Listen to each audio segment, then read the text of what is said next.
예, 수업 시작하도록 하겠습니다. 안녕하십니까.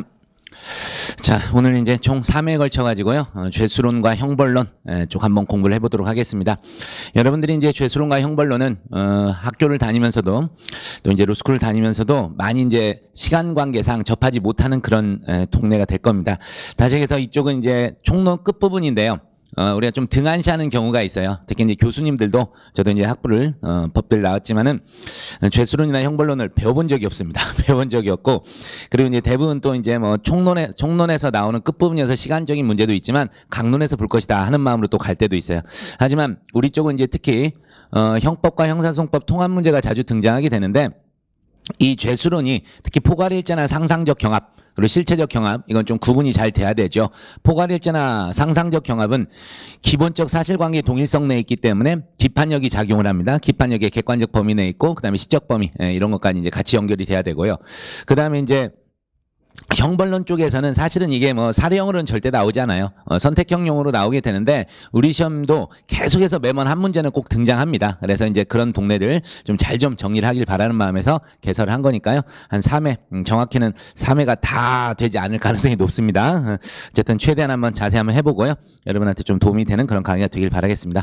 그리고 이제 공부를 많이 하면 할수록요, 이 죄수론은 좀 어렵습니다. 왜냐하면 뭔가 규칙이 있을 듯한데 없어. 근데 없는 것 같은데 또 있고, 그래가지고 이게 좀 난감하고, 많은 판례를 알면 알수록 이제 좀 힘들어지는 그런 지역이 되기는 하겠죠. 부분인데, 어쨌든 그런 것도 제가 이제 예전에 공부를 하면서도 나름만 규칙을 만들었었고, 그러면서 이제 강의를 하다가 이제 더 많이 보이잖아요. 그러면서 어떤 규칙을 하나 만들어낸 게 있으니까요. 그런 것도 좀 잘 학습을 하시기 바라겠습니다.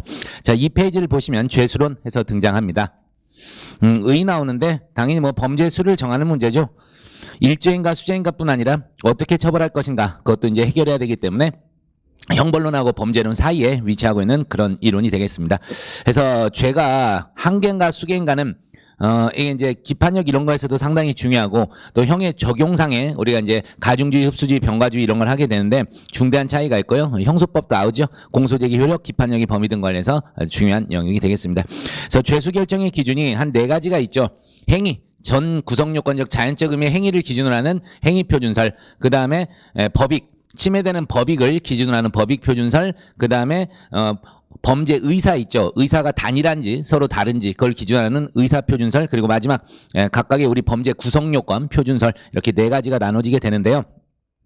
여러분들은 뭐 내용과 비판점 이런 게 다 객관식용입니다, 이쪽은. 근데 더 중요한 거는 우리 판례가 어떠한 입장인가, 다시 해서 뭐 이게 행위표준설인가 법익표준설인가 이게 중요한 게 아니라, 우리 판례는 이거를 일죄로 봤는지 상경으로 봤는지 실경으로 봤는지 그 내용만 잘 알아두시면 됩니다. 그냥 행위표준설의 내용 비판, 뭐 법익표준설의 내용 비판 이런 것 등은 객관식용으로 대비하시고, 더 중요한 건 뭐다? 우리가 반드시 알아야 될 게 각각의 어떤 그 판례가 나왔을 때 이 죄수가 어떻게 되는가 결론은 정확히 아시라 이겁니다. 이걸 꼭 행위표준설의 법익표준설의 의사표준설에 매치시켜서 외울 필요는 없어요. 그 점 말씀드리고요.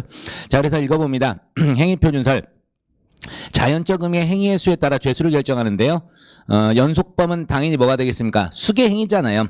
범죄 의사가 동일할 뿐, 행위 태양이 동일할 뿐, 이게 행위 자체는 여러 개이기 때문에 당연히 수죄가 되겠고, 대신에 상상적 경험은 기본적으로 하나의 폭탄을 던져서 한 5명을 죽이거나 이런 거잖아요. 그렇기 때문에 일죄가 되게 됩니다. 판례. 특히 성범죄 있죠? 정주에 관한 죄. 이거는 이제 행위마다 하나씩으로 가게 됩니다. 물론 이제 좀 이따 기준을 잡아드리겠지만은, 성범죄에서 뭐 강간이나 강제추행이 1시간 이상이 됐을 때는 무조건 수죄입니다. 행위표준설. 하지만 1시간 지나지 않아서 200m쯤 오다가 이런 판례가 나올 거예요. 그 사례에서는 일죄로 처리했습니다. 강간, 미수와 강간. 그래서 원칙적으로 정주에 관한 죄, 이건 일죄, 행위마다 하나씩 된다는 거. 그 다음에 공갈죄, 무면허 운전죄. 당연히 시험에 잘 나오는 것은 무면허 운전죄입니다. 무면허 운전죄. 좀 이따 보도록 하고, 그 다음에 군형법상의 항명죄, 그 다음에 여전법상의 일부러 카드깡이란 말을 썼습니다. 이게 뭐죠? 물품이나 용역이 실제 거래가 없는데도 불구하고 있는 것처럼 카드를 결제하는 그런 내용을 얘기하는 거죠. 이런 쪽에서 행위표준설을 택합니다. 예전에 이제 사라졌지만 간통죄도 행위표준설이었었어요. 네, 그게 사라졌고요. 근데 이제 결합범, 비판점 보세요. 결합범을 설명하기가 곤란하다 이렇게 돼 있는데, 왜냐하면 자, 결합범 대표적으로 강도죄를 보면은 폭행 협박하고 절도가 겹쳐 있잖아요. 그렇게 되면 행위가 몇 개야? 폭행했죠? 1개 행위. 그 다음에 절취했죠? 2개 행위. 이런 거 설명하기 힘들다 이거예요. 그 다음에 또 구성 요건을 전제하지 않는 자연적음의 행위라는 거, 이게 죄수 결정에 아무런 의미 없다, 이런 뭐 비판도 있고요. 그다음에 이제 법익 표준서를 보도록 합니다. 침해되는 보호법익의 수를 기준으로 하는데 일신 전속적 법익은 그 법익 주체마다, 즉 법익 숫자마다 하나씩 되는 거죠. 그래서 생명체, 자유명예, 피해 주체마다 한 일제. 비전속적 법익, 주로 이제 사회적 법익 같은 거, 재산권도 있지만 사회적 법익, 방화죄 같은 거 있죠. 그런 건 이제 현주 건조물의 방화레스, 그리고 또 일반 건조물도 불나고 그다음에 또 뭐까지 불래요? 공용 건조물 등 불레스, 이랬더라도 현주 건조물 방화 일제로 가게 됩니다. 그런 게 이제 공공의 안전과 평온이라는 하나의 법익을 침해한 걸로 보기 때문에 그렇게 된다. 자, 상상적 경합은 어쨌든 수개의 죄죠. 여러 개의 죄를 저질렀잖아요. 아까도 얘기했던 것처럼 폭탄하면서도 5명을 죽였다고요. 5개의 전속적 법익을 침해했다고요. 그래서 실체법상은 수재이지만 과형상은 일제가 되는 겁니다. 그래서 법익표준설에 따를 때 이렇게 되고, 판례는 포괄일제 같은 경우에 연속범 빼고 포괄일제의 경우에 법익표준설의 입장을 취하고 있더라. 그래서 비판 보시면 수개 법익 침해가 한 개의 범죄를 구성한 경우를 설명하기가 좀 어렵다, 이런 거죠. 수개 법익 침해가 한 개의 범죄를 구성한 경우가 어렵다.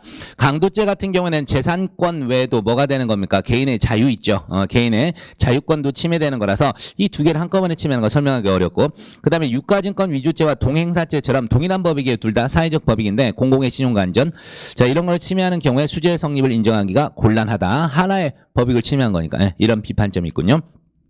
그 다음에 이제 의사표준설, 범죄 의사의 수를 기준으로 결정하게 되는데 상경이건 연속범이건 가리잖아요. 무조건 범죄 의사가 단일하거나 동일하면 무조건 일제가 되어버립니다. 그래서 판례 대표적으로 연속범에서 그렇게 되게 되는데, 자, 이건 주관주의 범죄 이론에 따른 거라서 1번에 써 있죠. 비판점.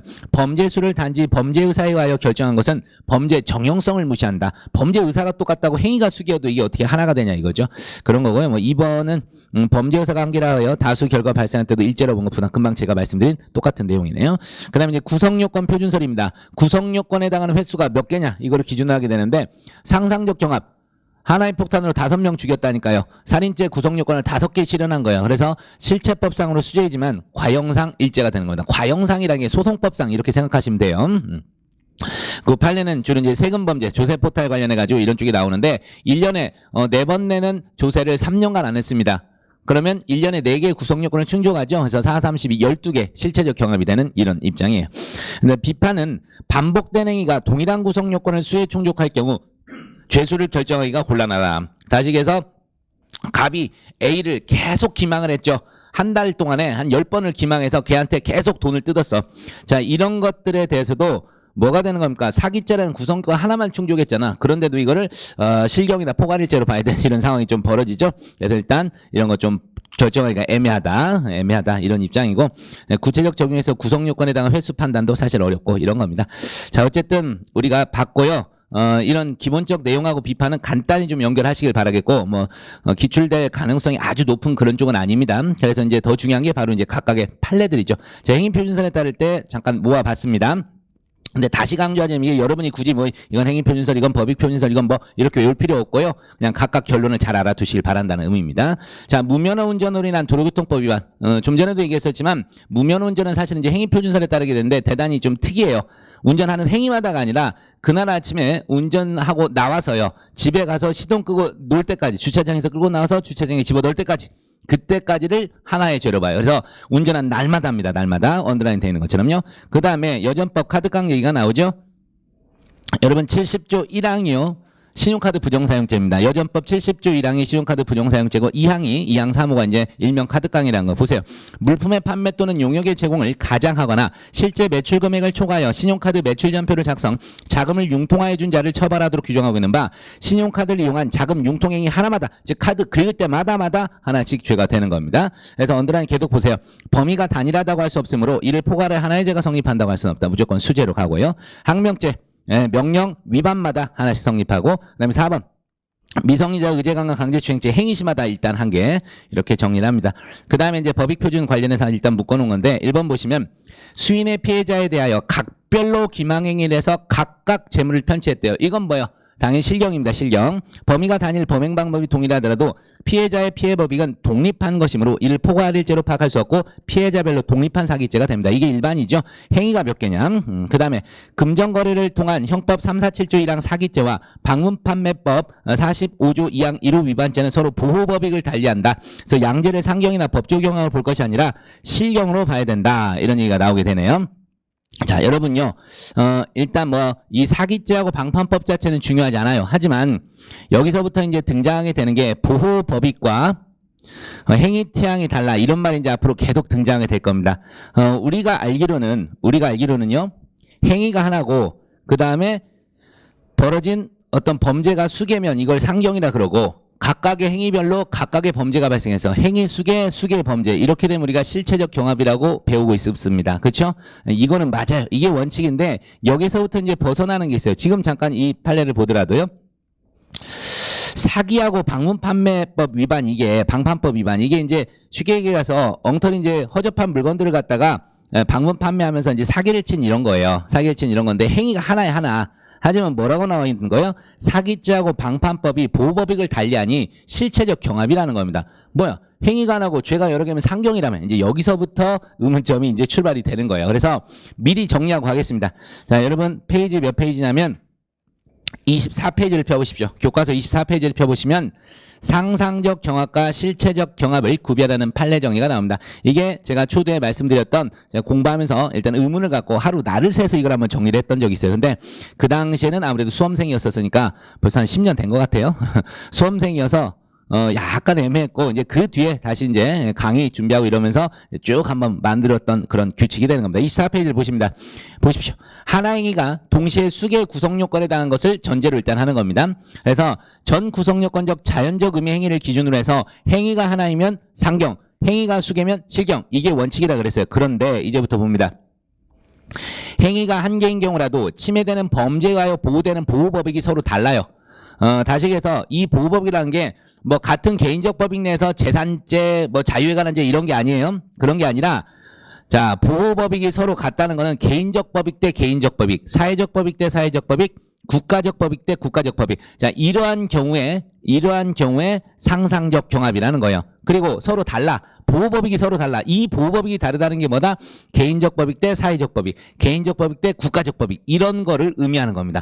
이제 여기에서부터 찾았을 때 제가 정말 그렇겠구나 하는 걸 이제 느꼈던 건데 자 금방도요. 사기죄하고 방문판매법이 있죠. 방문판매 이 법은 개인적 법익일까요? 사회적 법익일까요? 이것도 공공의 안전 이런 거와 관련된 거기 때문에 거래 안전. 자 이거는요. 사회적 법익입니다. 그리고 사기죄는 개인적 법익이에요. 그렇기 때문에 보호법익이 달라서 하나의 행위지만 실체적 경합을 이렇게 인정하는 거예요. 이런 것들이 뭐가 있냐면 잘 보십시오. 시험에 잘 나오는 것만 제가 한번 써보도록 하겠습니다. 첫 번째, 위조통화 행사죄와 사기죄 똑같이요. 위조사문서 행사죄와 사기죄. 그 다음에 신용카드 부정사용죄와 절도죄, 사기죄, 컴사기. 일단 이렇게 써놓겠습니다. 자, 위조통화행사, 위조사문서 행사 다 무슨 법익? 공공의 신용과 안전에 관련된 사회적 법익입니다. 그리고 뒤에 사기죄는 개인적 법익입니다. 위조통화를 갖다가 진화인 양, 진정한 통화인 양 음식값으로 지불합니다. 또는 택시비로 지불합니다. 이렇게 되면 뭡니까? 위조통화 행사행위 자체가 바로 사기죄 기망이죠. 행위가 겹쳐. 하지만 이때도 우리 판례가 뭐라 그러냐? 보호법익과 행위 태양이 달라. 실체적 경합에 해당한다. 이런 말이 나옵니다. 됐죠? 여러분도 사례가 이게 자주 등장하는 거거든요. 사례에서 자주 등장할 때 그냥 행위가 하나인데 수재인가 왜 그럴까를 되게 궁금해하는 사람도 있을 거라고요. 처음 공부한 사람들은 이제 처음부터 잘 잡으시면 되는 거고 자 이랬을 때 우리가 답안했을 때 이런 말 쓰는 거예요. 보호법익과 행위 태양이 달라. 판례가 이렇게 얘기합니다. 판례가. 자 이건 또 뭐예요?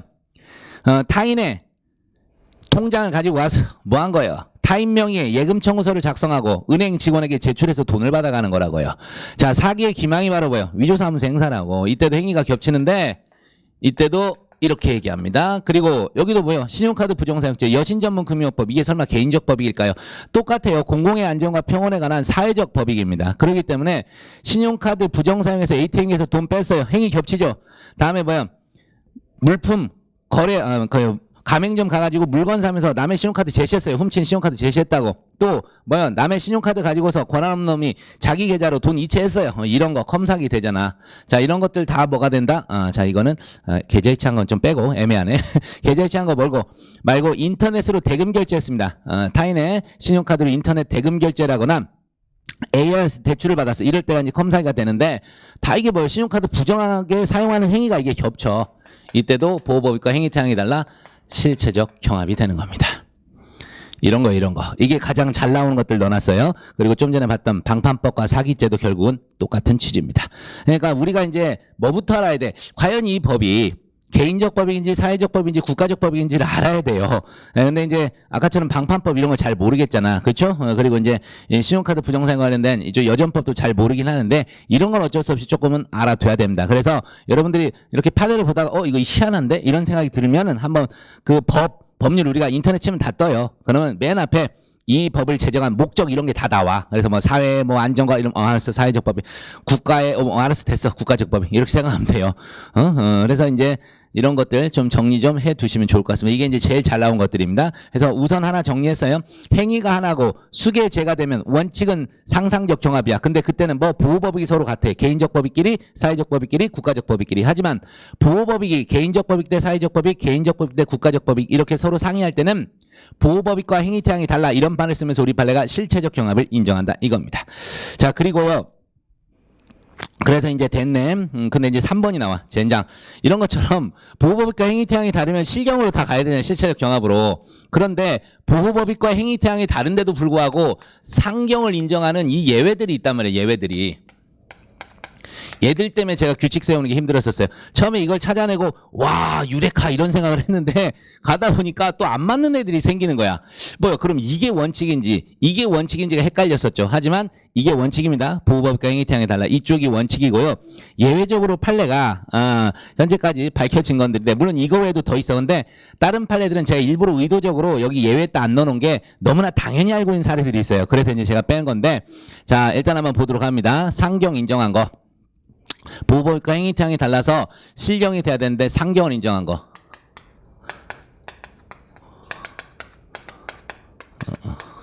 두 문자가 하나 나갈 겁니다. 석사, 공명, 석사, 관절, 수사, 공사, 변사,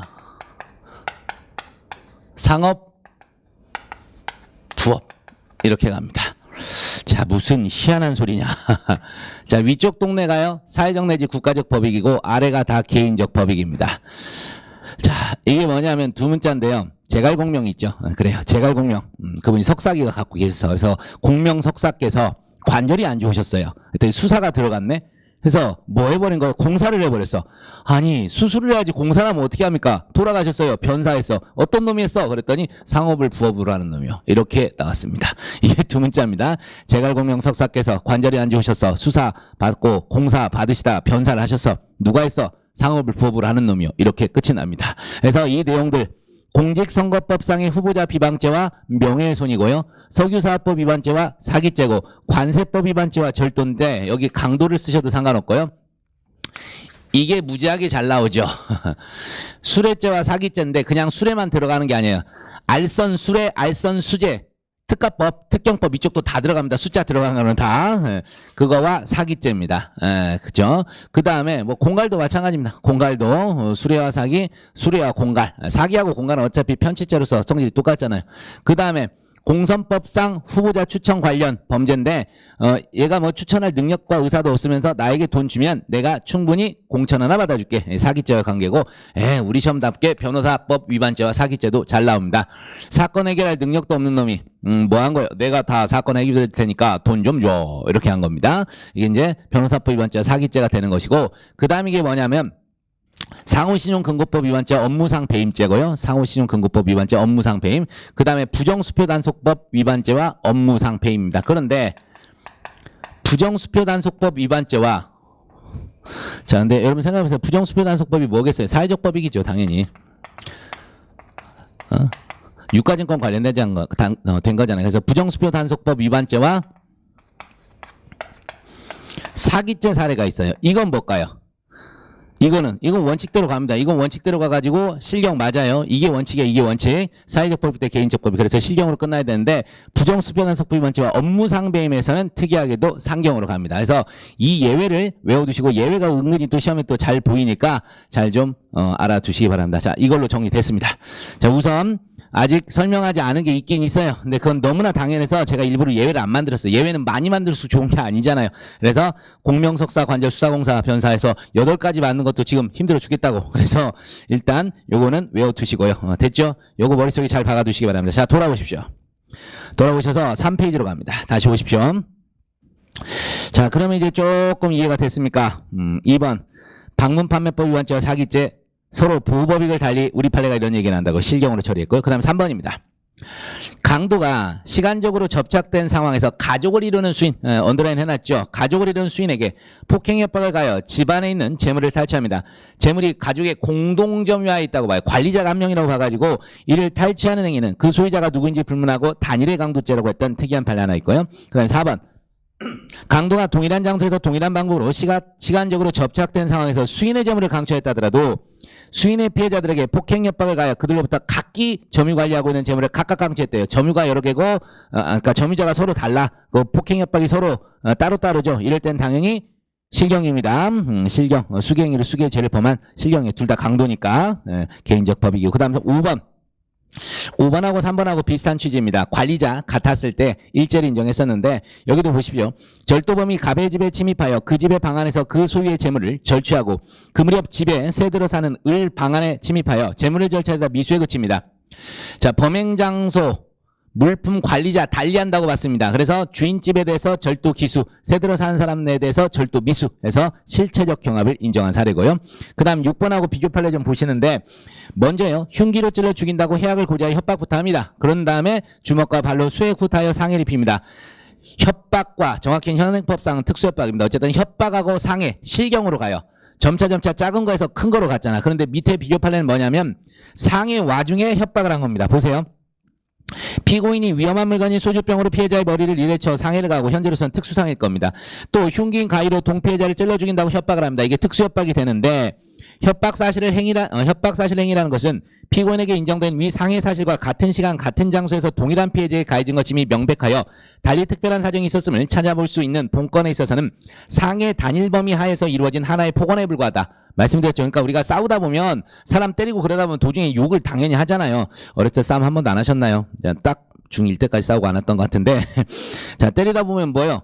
죽이네 살리네 뭐 삐삐삐 하면서 막 어쩌고 욕을 당연히 하게 돼 있어요. 이런 폭언은 상해 와중에 당연히 이루어집니다. 그래서 이때 상해 와중에 이루어진 폭언은 협박은 흡수된다. 이렇게 기억을 해두십시오. 상해.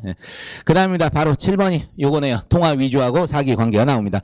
통화 위조죄에 관한 규정은 공공의 거래상의 신용 및 안전을 보호하는 공공적인 법익을 보호함을 목적으로 하고 있고 다시해서 뭐예요? 사회적 법익이라는 겁니다. 사기죄는 개인의 재산 법익 대한 죄이어서 양죄는 보호법익을 달리하고 있으므로 그렇죠. 그래서 위조통화를 행사하여 재물을 불법 영득한 때는 위조통화 행사죄 사기죄 양죄 실경 됐습니까? 실체적 경합으로 갑니다. 자, 그 다음 8번 가시니까 역시 관리인이 하나군요. 단일 범위로 절취한 시간과 장소가 접착되어 있고 같은 관리인 관리하에 있는 방 안에서 소유자를 달리하는 두 사람의 물건. 그러니까 도둑놈이 갈 때 여기 두 사람이 같이 사는구만 이런 걸 어떻게 알아요? 그런 걸 몰라. 그냥 집에 있는 거 방 안에 있는 거 그냥 같이 훔쳐 나왔는데 소유자가 서로 달랐던 거야. 관리자가 공동관리 하나로 와가지고 절도죄 인정을 했습니다. 한 개의 절도를 인정했습니다. 자, 그 다음에 이제 성범죄인데 말씀드린 대로 시간적으로 1시간 이상이 지나면 범위의 갱신이 있다고 봐요. 범위의 갱신이 1시간 정도 지나면. 보세요. 1번.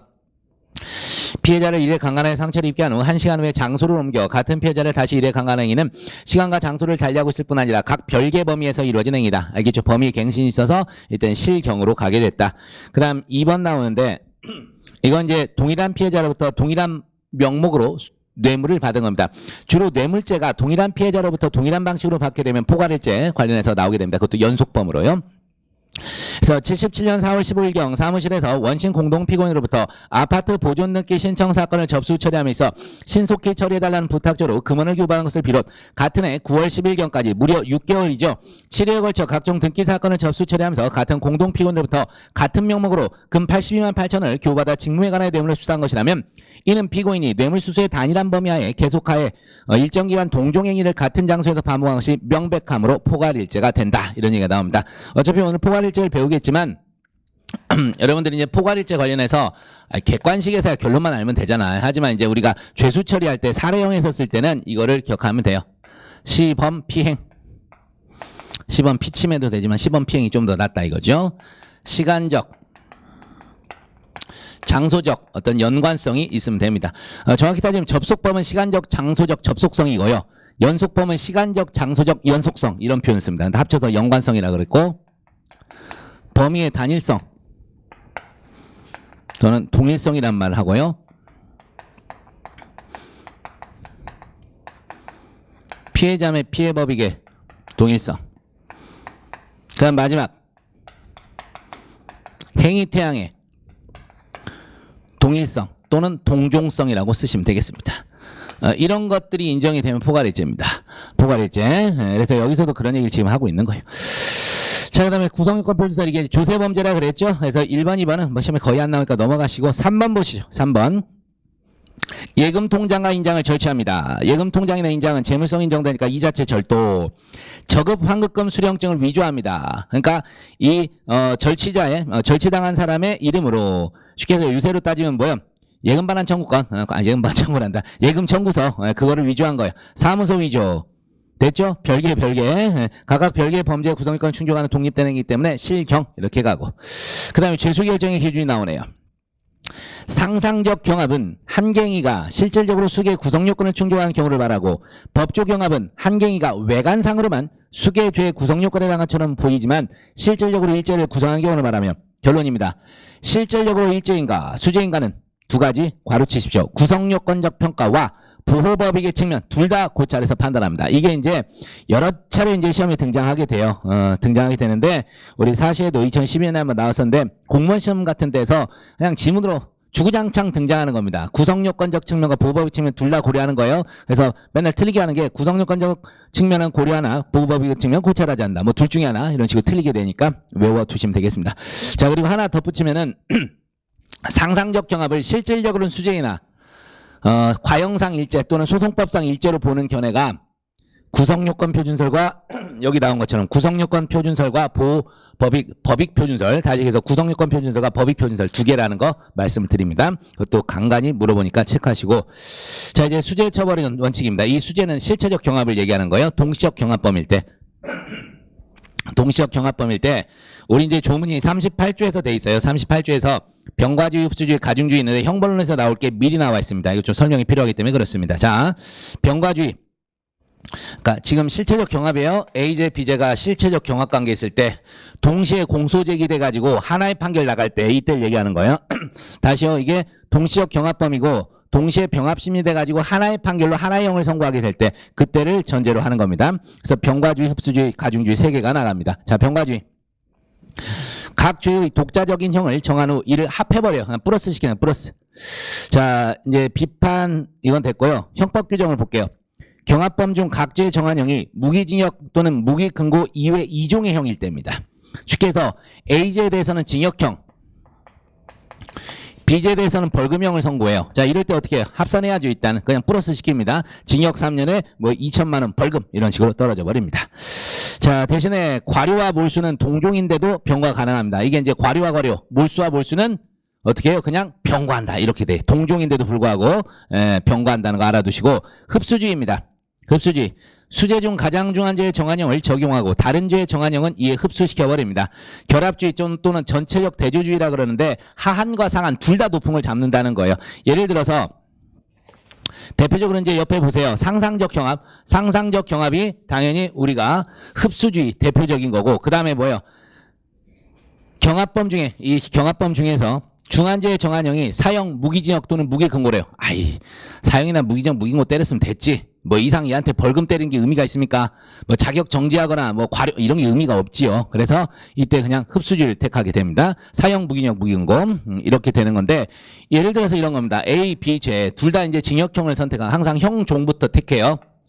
형종을 선택하고 징역일지 뭐 벌금일지를 선택하고 그 다음에 이제 병합을 하게 되는 거예요. 병합심리하는 게 아니라 가중주의 하여튼 가중주의가 됐든 뭐가 됐건 수재 처벌을 하게 되는데 이제 형량을 이제 정하게 되는 거죠. 자, 처단형을 구하게 되는 거예요. 자, 이랬을 때 만약에 이게 1년 이상 10년 이하고요. 이게 3년 이상 7년 이하라고 합시다. 그래서 이거를 형량하니까 좀 이상하네. 처단형 구하기죠. 법정형에서 원래 법에 정해진 형에서 형종을 선택해요. 형종 선택해가지고 그 다음부터 이제 여기서 뭐예요? 각종 가중 감경 사유가 있나 해서 이제 처단형을 구하는 거죠. 그리고 이 처단형 내에서 콕 집어서 선고하는 게 선고형이 되는 거고. 자, 이렇게 됐었을 때 A죄, B죄 중에 어떤 게 중한죄예요? 당연히 상한부터 비교하는 거예요. 상한부터. 그러니까 당연히 A죄가 중한죄입니다. 하지만 둘이 이제 흡수주의를 택할 때 상경이나 뭐 이게 실경에서 흡수주의를 택할 때 자, 일단 볼게요. 상경 처리는 할게요. 실경 말고 흡수주의 얘기하고 있었으니까 상상적 경합 처리할 때 어떻게 해야 돼요? 중한죄 정한형으로 처단한다 이렇게 돼 있는데 그냥 A조에서 1년 이상 10년 이하로 해야 돼요? 아니에요. 하한도 높은 걸로 갑니다. 그래서 이렇게 잡아서 가요. 결론적으로 흡수를 할 때 상경 처리할 때 A, B가 상경이라 그랬을 때 3년 이상 10년 이하 이렇게 처단형이 구해진다는 거 그 얘기를 하고 있습니다. 자, 그래서 흡수주의 일단 상상적 경합 이렇게 처리를 했고 그 다음에 경합범 중 중한죄 정한이 사형 무기징역 무기금고일 때는 딴 건 그냥 보지도 않아 바로 흡수시켜버리고 맙니다. 가중주의 시험에서는 이 가중주의를 내요. 우리가 이제 형벌 구할 때 올해 우리가 변호사 시험에서 선택형 일책형 문제였던가요? 일책형 2번인가 해서 이런 시작하자마자 무슨 이쪽 가중감경사유 해가지고 구하는 거 냈잖아. 막 누범도 들어가고 뭐도 들어가고 처음에 제가 시작하면서 해설다는데 무지하게 걸렸어. 그것 때문에. 물론 이제 문제 풀 때는 저는 그거 얼마 안 걸려요. 금방 뭐 한 1분 정도면 다 풀었을 건데 1분 좀 더 걸리나 그거는. 하여튼 그렇게 풀 수가 있는데 해설을 달라니까 미쳐버리겠는 거예요. 각 조문 찾아서 써야 되고 가중주의 구하는 겁니다. 자, 읽어봅니다. 수재 가운데 가장 중한죄의 정한형을 가중한 후 하나의 전체형을 만들어 송가합니다. 근데 대신에 개개형을 합산한 형은 초과하지 못한다. 이런 건데, 자, 우리 법조문이 이렇게 돼 있어요. 경합범 중 각죄의 정한형이 사형 또는 무기징역이나 무기금고 이외의 동종의 형인 때는 가장 중한죄에 정한 장기 다액의 2분의 1까지 가중하되 각죄의 정한형의 장기 다액을 합산한 형기 또는 액수를 초과할 수 없다. 사형 무기징역 무기금고 이외 동종일 때야 동종. 지금처럼 자 이제 이거를 상경이 아니라 실경 처리를 해볼게요. 실경 처리. 자, 실체적 경합이 되면 어떻게 되는 겁니까? 이거 실경으로 가겠습니다. 실체적 경합으로 놓고 이제 풀어보겠습니다. 둘 다 형, 종 동일한 사형 무기징역 무기금고 이외 유기징역형을 선택했어요. 유기징역을 선택했더니 얘들이 법정형이 이렇게 돼 있네. 자, 이럴 때 조문에 뭐라고요? 사형 무기징역 무기금고 이외 동종의 형일 때는 중한죄 정한형의 2분의 1, 중한죄 정한형의 장기 2분의 1 가중한다 그랬죠. 얘가 중하잖아. 그래서 장기는 15년 이하가 됩니다. 15년 이하 중한 거. 그리고 여기도 하한도 특별한 말이 없지만 1년 이상이 아니라 이거를 잡는 거예요. 여기도 전체적 대조주의입니다. 그래서 3년 이상 15년 이하 이렇게 구해지는 거예요. 경합범 가중 이렇게 간단히 일단 구해질 수가 있는데 자 이런 경우가 있다고요. 만약에 이게 자 20년이라고 해버립니다. 1년 이상 20년 이하 비제가 3년 이하. 자 이렇게 되면 3년 이상이죠. 하한은 당연히 얘가 높아. 3년 이상 잡으면 되고요. 자 어떻게 된다. 중한형의 정한형의 장기 2분의 1 가중하면 20 더하기 10 30년이 돼야 될 것 같잖아요. 항상 1번 지문에 30년이 나와. 하지만 아닙니다. 금방 뭐라 그랬어요? 합산한형을 초과하지 못한다. 그래서 27년 이하로 이렇게 가야 됩니다. 잘 알아두시기 바랍니다. 그래서 일단 수재 처벌원칙 경합범 과정 관련해서 설명해드렸습니다. 상경 흡수주의라는 것까지 말씀드렸고 밑에 예 하나 써놨으니까요. 한번 읽어보시면 되겠습니다. 자, 그 다음에 이제 일제로 갑니다. 일제. 우리가 알고 있는 일제, 단순 일제 있고 법조경합 포괄 일제 있습니다. 자, 일제란 범죄의 수가 한 개인 것을 말한다. 즉 범죄가 한 개의 구성요건의 1에 해당하는 경우를 말한다. 이게 순수한 단순 일제. 다시 해서 갑이 A를 칼로 찔러 죽였습니다. 딱 일죄예요, 이게. 2번. 단순 일죄는 실질적으로도 일죄라는 점에서 실질적으로 수죄이지만 일죄로 처벌하는 과형상 일죄, 즉 상경과 구별이 되고요. 그 다음 3번.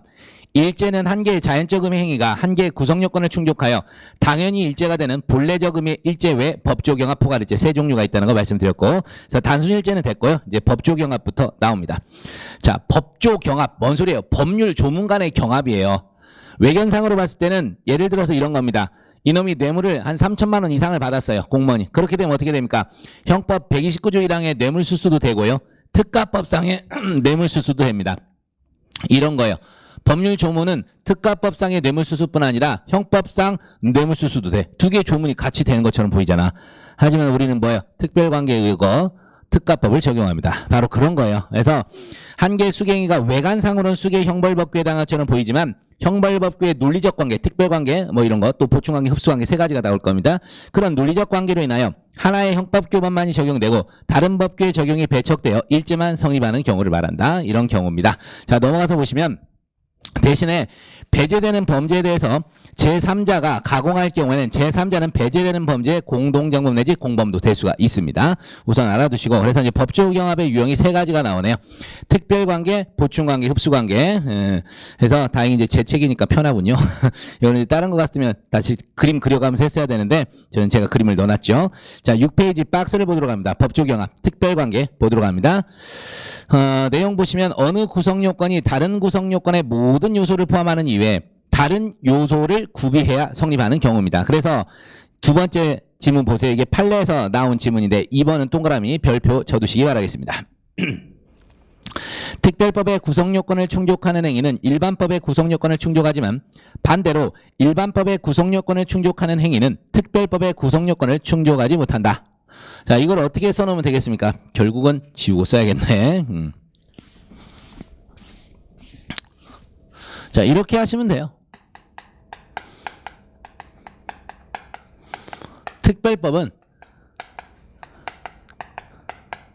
일반법 플러스 알파야 돼, 알파. 그래서 특별법은 일반법의 모든 요건을 충족합니다. 하지만 일반법은 특별법의 모든 요소를 충족할 수가 없어. 왜? 알파를 충족시키지 못한다는 겁니다. 자, 이런 요건이 있어야 돼. 특별법과 일반법. 그런데 여러분 헌법 공부하셔서 알겠지만 근자에 작년이랑 해서 우리 대법원도 마찬가지고 헌재에서도 마찬가지였는데 폭처법이라던가 이런 쪽에서 특가법상의 상습절도도 마찬가지고요. 이런 것들이 다 뭡니까? 특별법과 일반법의 관계에 있는데 플러스 알파가 없어. 형법 플러스 알파가 없는데도 바로 폭처법 적용할 수 있고 폭처법상의 집단 흉기 등 상해. 그 다음에 집단 흉기 등 상해, 집단 흉기 등 폭행 뭐 등등등. 하여튼 예전에 붙었던 뭐 현행법상 형법에서 신설된 이 특수 있죠. 단체 다중의 위력을 보이거나 위험한 공시대 관련된 모든 폭처법 규정이 싹 날아가 버렸잖아. 그 덕에. 그리고 특가법상의 상습절도도 형법상 차이가 없어. 상습 장문하고 차이가 없기 때문에 그것도 뭐다? 형벌체계상의 어떤 뭐 균형성 이거 일탈했다 그래가지고 전부 날려버렸잖아요. 그게 이런 것 때문에 그래요. 특별법은 일반법에서 갖추고 있는 모든 구성요건에다가 이걸 더 충족을 해야 돼. 그래야 더 가중처벌하는 데 의의가 있다고요. 그런데 이제 그런 것도 없이 가중처벌했기 때문에 헌재에서 다 날려버렸어요. 그것 좀 생각해 두시고. 자, 그래서 계속 갑니다. 3번. 그래서 결론. 일반법은 배제되고요. 얘는 적용 안 돼. 특별법만 적용하게 되죠. 그래서 얘도 써있죠. 가중적, 감경적 구성요건과 기본적 구성요건. 존속살해죄 대 보통살인. 영아살해죄 대 보통살인. 뭐 적용해요? 존속살해죄와 영아살해죄만 적용하게 되는 거죠. 그 다음에 2번 보세요. 결합범과 그 내용인 범죄. 자, 강도하고 강도의 내용 범죄인 폭행하고 절도. 폭행협박이나 절도. 자, 우리가 강도죄 일죄로 처벌을 하지 폭행죄 따로, 절도죄 따로, 협박죄 따로, 절도죄 실경 이런 식으로 안 가잖아요. 그렇죠? 이런 거고. 그 다음에 결과적 가중범과 그 내용인 범죄도 마찬가지입니다. 상해치사죄 일죄로 가죠. 상해죄하고 과실치사 실경으로 가거나 상경으로 가지 않습니다. 그 다음 4번 이게 제일 많이 나오죠. 특별형벌법규와 일반형벌법규 이런 거고요. 자, 그 다음에 이제 보충관계를 한번 보도록 합니다. 보충관계. 어떤 구성요건이 다른 구성요건에 적용이 없을 때만 보충적으로 적용되는 경우를 말합니다. 어떤 구성요건이 다른 구성요건에 적용이 없을 때만 보충적으로 적용되는 경우를 말한다. 그래서 또 그 예가 바로 뭐가 있을까요? 옆에 1번 보세요. 명시적 보충관계입니다. 형법이 인정하고 있는 건데 명문으로 인정하는 거야. 외환유치, 모병이적, 간첩 등등등등 다 해보고 마지막 안 낼 때 보는 게 일반 이적제입니다. 그 다음에 방화제도 현주 건조물 방화, 공용 건조물 등 방화 해보고 안 될 때 마지막 일반 건조물 방화가 되는 거예요. 일반 물건, 일반 건조물 방화가 되는 겁니다. 이런 겁니다. 이게 명시적 보충 관계고. 자, 그 다음 2번. 수개의 구성 요건이 동일한 법익에 대한 서로 다른 침해 단계에서 적용되는 경우. 이게 뭐냐? 침해 방법에 어떤 경중이 있는 그런 경우 또는 예비, 미수, 기수 이런 경과범죄 같은 경우 이런 거를 얘기하는 거예요. 그래서 2번 그게 바로 묵시적 보충관계입니다. 이거는 이제 명문이 아니라 우리 해석에서 인정하는 건데 자 불가벌적 사전행위 이걸 이제 경과범죄라고 불러요. 경과범죄. 금방 얘기했던 예비, 음모, 미수, 기수 이렇게 가는 거죠. 그래서 예비와 미수, 미수와 기수, 상해와 살인, 유기와 살인. 자 뒤에 것들만 성립합니다. 예비하다가 칼 갈다가 칼 갖고 죽이려고 다가섰어. 그럼 그냥 미수만 되는 거죠. 자, 다가성김에 찔러 죽였어. 그러면 기수만 되는 거예요. 예비나 미수는 따로 성립하지 않습니다. 그리고 칼로 찔러서 생리적 기능 훼손하고 결국 사망에 이르겠어. 그럼 살인이죠. 처음부터 살인의 고의를 갖고 있었으면. 그리고 유기와 살인도 마찬가지입니다. 어쨌든 네, 유기 살인이랑 상해 살인은 잘 안 나오고 예비 미수, 미수 기수 요것만 잘 나옵니다. 이런 걸 뭐라 부른다? 불가벌적 사전행위 또는 얘를 경과범죄라고 불러요. 그 다음에 두 번째가 침해 방법에 경중이 있는 거야. 가벼운 침해 방법과 무거운 침해 방법. 예를 들어서 과실범과 고의범. 당연히 고의범이죠. 방조와 정범. 당연히 정범입니다. 그래서 방조와 교사도 교사고요. 밑에 써 있잖아요. 침해 방법이 경중이 있는 경우. 방조와 교사, 공범과 정범, 과실범과 고의범, 부작위범과 자기범. 이런 것들 생각하고요. 그 다음에 이제 흡수관계 보세요. 흡수관계. 보충관계 결론적으로 어떻게 된다? 보충법은 원칙적으로 적용 안 돼요. 기본법을 적용하고 기본법이 적용 안 될 때만 최종적으로 보충법이 적용됩니다. 그 다음에 흡수관계입니다. 사실 흡수관계가 제일 중요하고 그 중에서도 불가벌적 사후행위가 중요합니다. 자, 흡수관계 1번입니다. 어느 구성요건에 해당하는 행위의 불법과 책임 내용이 다른 행위의 불법과 책임을 포함하면서 특별관계나 보충관계에 해당하지 않는 경우래요. 그럼 흡수관계는 뭐예요? 얘가 자발적으로 확 나 좀 적용해줘 이게 아니야. 특별 보충 안 됐을 때 마지막에 흡수관계를 한번 검토를 하는 건데요. 피흡수법은 배제되고 흡수법만 적용된다. 그래서 대표적으로 뭐다? 불가벌적 수반행위입니다. 살인을 할 때 사람을 옷을 입고 있는 사람을 칼로 찔러 죽였습니다. 당연히 옷이 손괴가 일어나죠. 근데 검사가 여기다가 살인죄와 손괴죄 상상적 경합 이렇게 쓰면 혼납니다. 사실상 이렇게 불가벌적으로 수반되는 거 있죠. 이런 거에 대해서는 따로 범죄가 성립하지 않는 걸로 봅니다. 그래서 살인에 수반된 재물손괴, 사문서 위조. 이거는 잘 외워두십시오.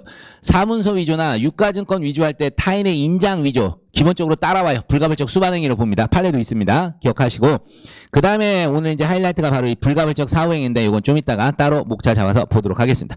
그 택일관계 신경 안 쓰셔도 됩니다. 자, 그 다음에 이제 특별관계에 관한 사안을 가지고 판례가 나오게 되는데요. 자, 판례 하나씩 보도록 합니다. 1번 강간범행의 수단으로 또는 그에 수반하여 저질러진 폭행 협박의 점 또한 강간죄의 구성요건 요소로서 그에 흡수되는 법적 경합관계에 있다. 법적 경합관계에 있다. 그래서 이를 따로 떼어내요. 폭행협박 또는 폭처법상 어떤 뭐 위반죄로 공소제기할 수 없고요. 이게 이제 그 유명한 옛날에 양산 사건이라는 거죠. 자, 여러분 앞에 두 줄만 그냥 외우십시오. 뒤에는 형소법 사안이니까요. 강간범행의 수단으로 그에 수반하여 저질러진 폭행협박의 점 또한 강간죄의 구성요건 요소로서 그에 흡수되는 법적 경합관계에 있는 만큼 그냥 뭐래요? 강간죄로 공소제기해서 처벌해야 되지 강간죄에서 분리해가지고 폭행이나 협박만 공소제기해서 처벌할 수는 없다는 게 우리 판례인데 이게 뭐였냐면 이 당시에는요, 이 강간죄가 친고죄였어요. 그래서 친고죄 입법 취지가 뭐죠? 피해자의 의사존중 명예보호예요. 피해자의 의사존중 명예보호야. 근데 이 사안은 피해자가 고소가 없었어요. 고소가 없었고, 또 이제 공소시효가 뭐 만료됐거나 이런 거, 주로 이제 공소시효보다는 고소기간 만료됐군요. 공소시효는 한참 되니까. 어쨌든 다시 정리합니다.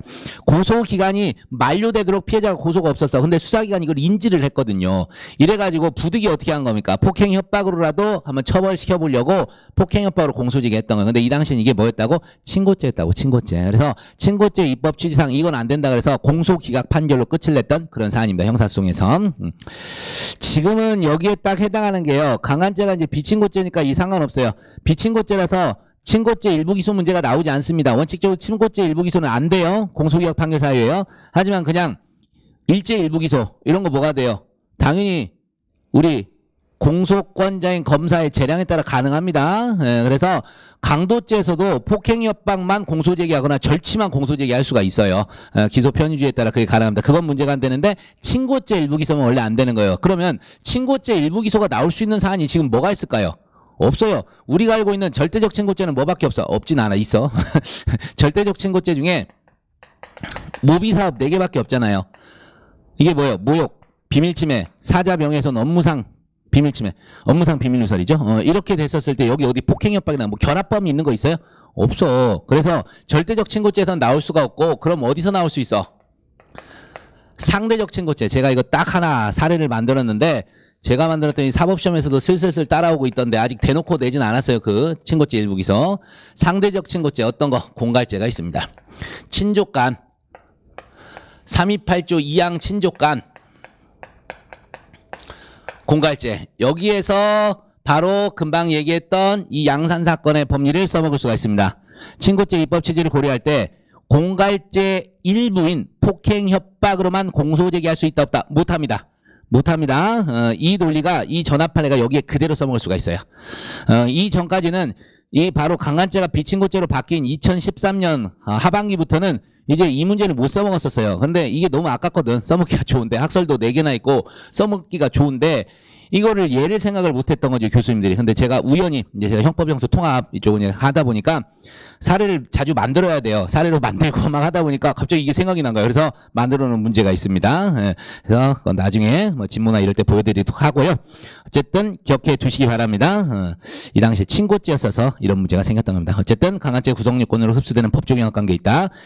그렇게 알아두시고 그 다음에 음주로 인한 특가법상 위험운전치사상죄는 형법 268조에서 규정하고 있는 업무상 과실치사상죄의 특례를 규정하여 가중처벌하는 것이므로 운전자가 형법 268조의 죄를 범한 것을 내용을 하는 교특법 위반죄는 그에 흡수되어 별죄를 구성하지 않는다. 어차피 오늘 나올 거니까 정리해버리겠습니다.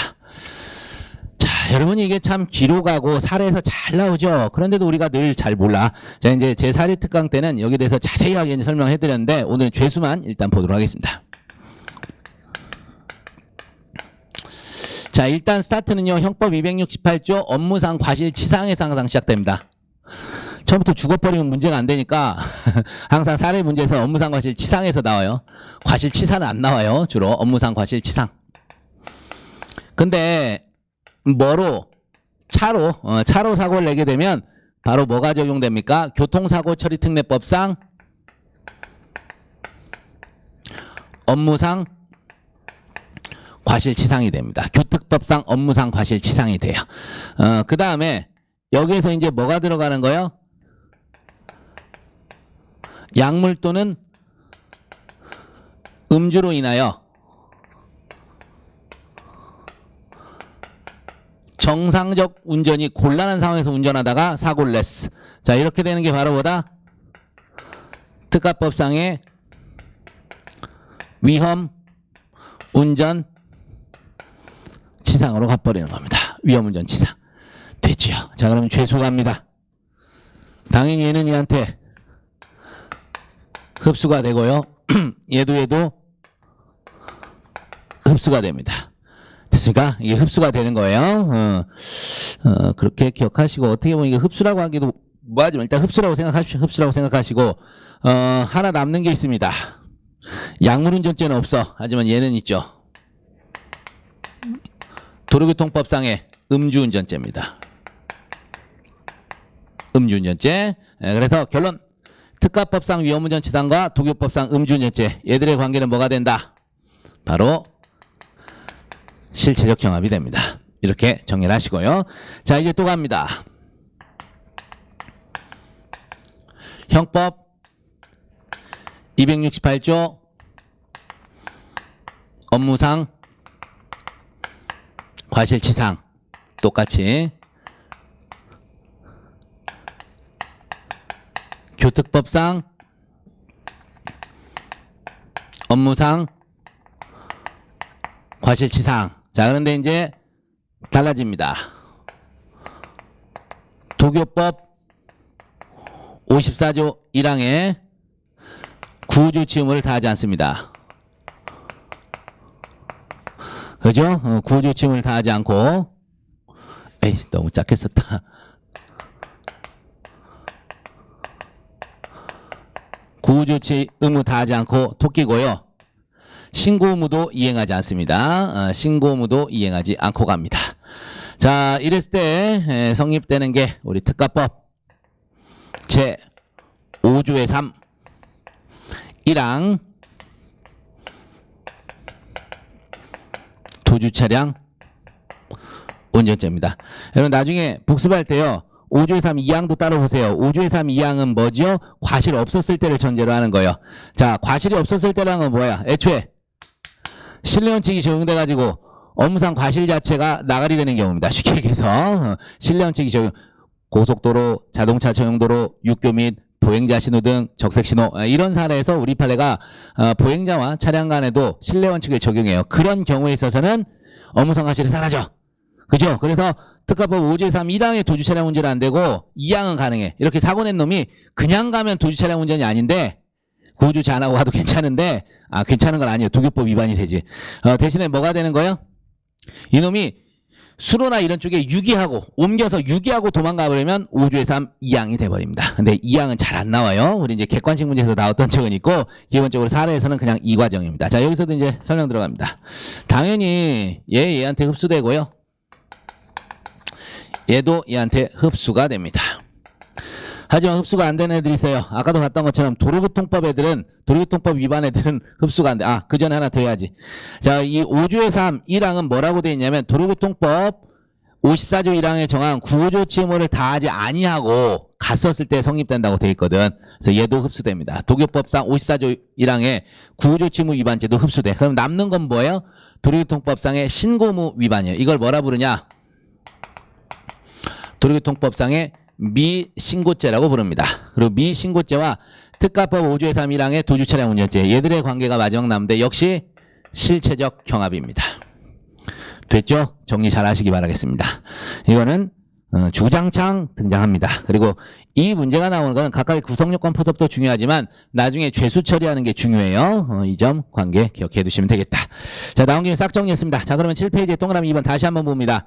음주로 인한 특가법 위험운전치사상죄 268조에서 규정하고 있는 업무상 과실치사상죄 특례를 규정 가중처벌하는 것이기 때문에 운전자가 268조 죄를 범한 것을 내용으로 하는 교특법 위반죄 그에 흡수되어 별죄 구성하지 않는다. 됐습니까?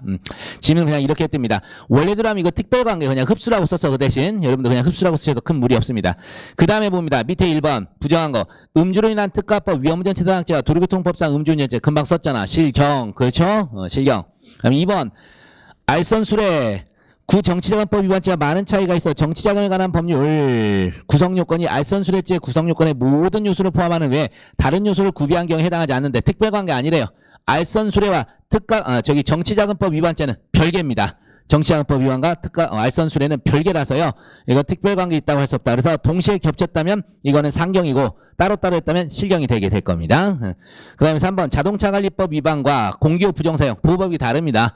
자동차 관리고 공기후 부정사용 이쪽은 그거 뭐예요? 인장에 관한 죄예요. 보호법이 다르고 주관적 구성요건 요소를 행사 목적을 위하지 않는다면서 특별관계가 아니다. 두 개가 한꺼번에 이루어지면 상경이 이루어집니다. 상경. 그리고 따로따로 가면 실경이 됩니다. 이때도 둘 다 사회적 법익입니다. 이쪽은. 2번도 뭐야? 둘 다 국가적 법익이에요. 알선술회나 정치자금에 관한 법률. 그래서 둘 다 일단 상경 아니면 실경. 이거 행위가 하나면 상경. 그리고 별개면 실경이 될 거고요. 그 다음에 보충관계에 관한 사안 불가발적 사전행위가 나옵니다. 자, 보십시오. 살해 목적으로 동일인에게 일시장소를 달리하고 수차에 걸쳐 단순한 예비행위를 하거나 공격을 가했으나 미수에 그치다가 드디어 목적을 달성한 경우에 살해 목적을 달성할 때까지 행위는 모두 실행행위의 일부로서 포괄적으로 보고 단순한 한 개의 살인기수로 처단할 것이지 살인예비 내지 미수죄와 동기수죄 경합범으로 처단할 수는 없다. 그렇죠. 예비, 미수, 기수면 기수 일제예요. 그 다음 침해 방법이 경중이 있는 경우. 자, 이거는 또 하나 정리할 세트가 나가겠네. 자, 검사로부터 범인을 검거하라는 지시를 받고서도 범인에게 전화로 도피하라고 권유하여 그를 도피케 하였다면 자기 범인 범인 도피죄만 성립하고 부자기 범인 직무유기죄는 따로 성립하지 아니한다. 이런 지문이 등장합니다. 또 뭐라고 되어 있습니까? 공무원이 신축 건물에 대한 착공 및 준공검사를 마치고 관계 서류를 작성함에 있어 그 허가 조건 위배 사실을 숨기기 위하여 허위의 복명서를 작성 행사할 경우에는 자기 범인 허위 공문서 작성 동행사죄만 성립하고 부자기 범인 직무유기 따로 성립하지 않는다. 자, 뭐 비교 판례도 나가는데요. 자, 비교 판례도 같이 보십니다. 이건 사실 사례에서도 많이 등장하는 거고 비교 판례 보기 전에 제가 일단 다 정리해 놓고 가도록 할게요. 여기서 세트 1, 2, 3이 나옵니다. 세트 1, 2, 3이 나오게 되는데 지금 정리하는 걸로요. 판례 한 열 몇 개, 한 15개가 한꺼번에 정리되는 겁니다. 자, 잘 보십시오. 일정한 자기범과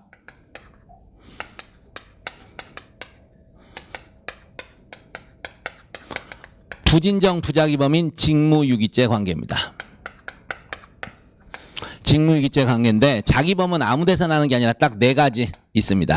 우리 판례가 현재 이 네 가지에서 인정을 하고 있습니다. 직무유기죄 그리고 계속범. 유놈과 일정한 자기범. 그래서 첫 번째가 범인 은닉 도피입니다. 두 번째가 증거인멸 등 죄입니다. 허허, 이거 다 뭐예요? 국가적 법이기네. 예, 그 다음에 역시 마찬가지입니다. 국가적 법이 위계 공무집행 방해죄가 하나 나옵니다. 그리고 마지막입니다.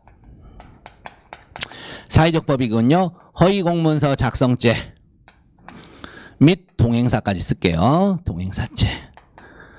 자, 그래서 세트 첫 번째 나갑니다. 이게 뭡니까? 자기범 대 부자기범이라고요. 부진정 부자기범, 자기범 대 부자기범. 아까도 봤죠? 자기 대 부자기. 보충, 일반. 알겠죠? 이게 보충관계죠. 보충관계. 보충관계에서 명시적 보충관계. 명시적이 아니라 묵시적으로 가야겠구나. 묵시적 보충관계. 가벼운 침해방법, 무거운 침해방법. 그쪽으로 가게 되는데, 자, 세트. 이게 원칙입니다. 원칙. 원. 자기범만 성립합니다. 그래서 금방 1번, 2번 읽었던 게 그 내용이잖아요. 1번, 2번. 뭐라고 돼 있었어요? 검사로부터 범인을 검거하라는 지시를 받고서도 뭐라고 돼 있습니까? 범인에게 전화로 도피하라고 권유하여 그를 도피케 하였다면 자기범인 범인 도피죄만 성립하고 부자기범인 직무유기죄는 따로 성립하지 않는다. 이렇게 나오는 거예요. 그렇죠? 그래서 자기범만 성립하는 거예요. 이거 왜 범인익 도피죄 왜 2번이 뭐예요? 2번이 바로 허위공소 약성 동행사잖아요. 그죠? 근데 이제 비교 판례가 나옵니다. 비교 판례. 이게 세트입니다. 예외입니다. 예외. 세트. 이게 이제 예외예요. 예외. 세트 2 예외. 자, 이게 바로 그 이름도 유명한 농지 불법 전용 사건입니다. 자, 농지 불법 전용 사건에서는 바로 저기 줄여 쓰겠습니다. 허위공소 작성죄 및 동행사죄와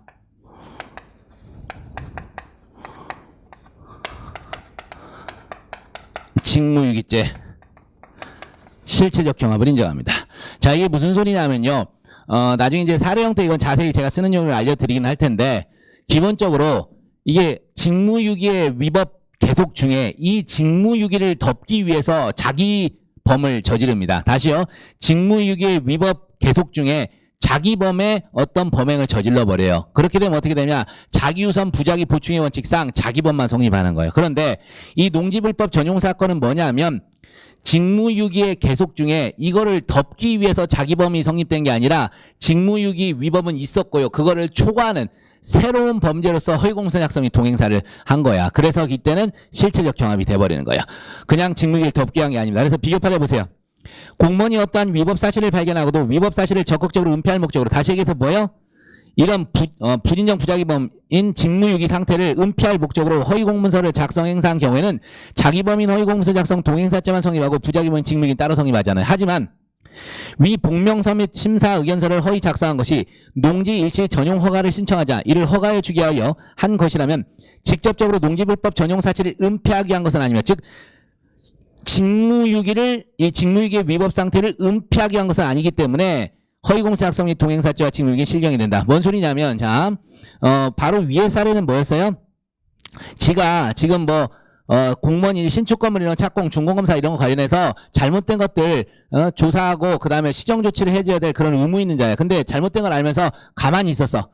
이렇게 직무유기를 하고 있다가 뭐까지 해줘 버린 거예요? 아예 그냥 하면서 봐. 나 이러다 걸리겠다 해서 그냥 아무 문제 없다라고 문서를 써버린 거예요. 허위공문서를. 잘못된 건데 착공 준공검사를 마치고 이게 검사상 봤더니 뭔가 하자가 있는데 가만히 있었어. 근데 이거를 정당한 근거 있는 양 허위공문서로 아예 작성을 해버린 거예요. 이거 괜찮아요? 괜찮아. 좋아. 다 문제 없어. 이렇게 써버린 거라고. 그게 바로 뭐야? 직무유기의 위법 상태를 은폐하기 위해서 허위공문서를 작성한 사례예요. 근데 밑에 사례는 뭐냐면 이게 얘가 이제 군청에서요. 농지 불법 전용하는 사람들이 이거 단속하는 의무 있는 공무원이야. 근데 누군가가 농지를 불법 전용하고 있는데 그 사실 알면서 냅뒀어요. 아는 사람이라서. 이 자체가 뭐야? 직무유기죠. 그런데 만약에 이런 농지 불법 전용 사실을 적극적으로 은폐할 목적으로 내가 뭐 조사 다 해봤는데 어디 토지 뭐 산 몇 번지 어디 토지 조사를 해봤는데 문제가 없었습니다라는 허위공서를 썼다면 그때는 허위공서 작성 동행사죄만 성립할 거야. 그런데 이건 뭐였냐면 이 불법 전용하고 있는 사람이 찾아온 거야. 찾아와서 아예 뭐라고 한 거야? 김 과장 잘 있었나 했더니 좀 그것 좀 안 그래도 제가 그거 때문에 뭐라 말씀드리려고 했는데 제가 일단 제 힘으로 덮어놨는데 이거 일 커져요. 어떻게 좀 해주세요. 그랬더니 그래서 시험 왔어. 그냥 나한테 전용 허가 내줘. 에? 그냥 전용 허가 한다고 하나 공문서 써줘. 그랬더니 안 되는데 하면서 아예 전용 허가를 하는 공문서를 허위로 작성해서 준 거라고요. 자, 그럼 어떻게 됩니까? 농지불법 전용을 은폐하기 위해서 허위공문서 작성한 게 아니라 아예 일시 허가를 해준 거예요. 농지 전용 허가를 해줘버린 거라고요. 그렇기 때문에 이거는 원래 불법, 직무유기의 불법을 초과한 새로운 불법을 만들어낸 겁니다. 그렇기 때문에 이때는 실경이 된 거예요. 허위공문서 작성 동행사죄와 직무유기가 따로 성립하게 되는 겁니다. 그 다음에 이제 여기는 안 써놨는데 세트 3번까지 써드릴게요. 세트 3번. 이게 뭐냐면 세트 1의 경우임에도 검사가